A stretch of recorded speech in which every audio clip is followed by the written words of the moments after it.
Imagine an altered state of consciousness where you are hyper-focused and hyper-productive and get more done in a day than you would otherwise in a week.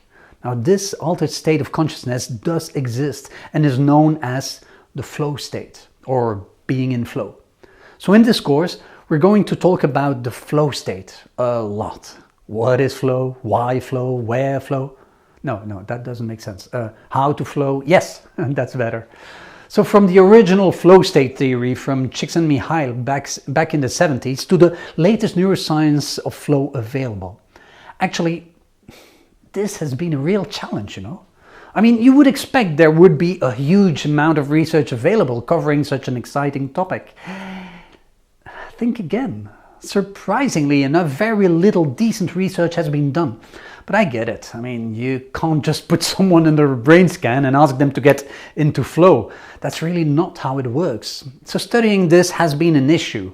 Now, lucky for us, of course, scientific tools have evolved, including wearable devices, able to record what's happening in the brain in a not too intrusive way. So I've spent months digging through books and articles on the subject just to realize what an awful waste of time that was.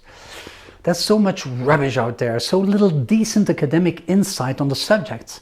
A lot of blah blah, sure, but when it comes to real data and concrete stuff, I got so demoralized that I just left the whole project aside for over a year. And then a couple of months ago, I accidentally had a major breakthrough and picked it all up again. Now I have to say, I have a personal interest in this topic. I love flow. I use it a lot. For example, when I write my courses, I'm usually in flow. So sure, right now I'm reading these words from a prompter, but when I wrote this behind my computer, I was there in the flow, you know, flowing and doing the flow thing. Yeah, I know, that sounds ridiculous.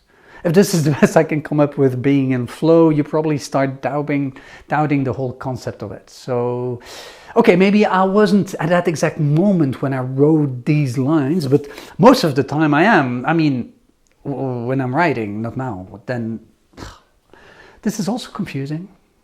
So in this course, we're going to look at flow from different perspectives.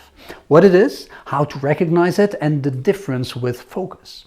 We'll look at it from a historical point of view, from a science point of view. We're also going to see the different types of flow. Oh yeah, and there are. And most interestingly, of course, how to get into flow. Now, I will give you a series of actionable steps so you can create the right conditions and experiment for yourselves how to get into flow. Well, I'm ready. Shall we?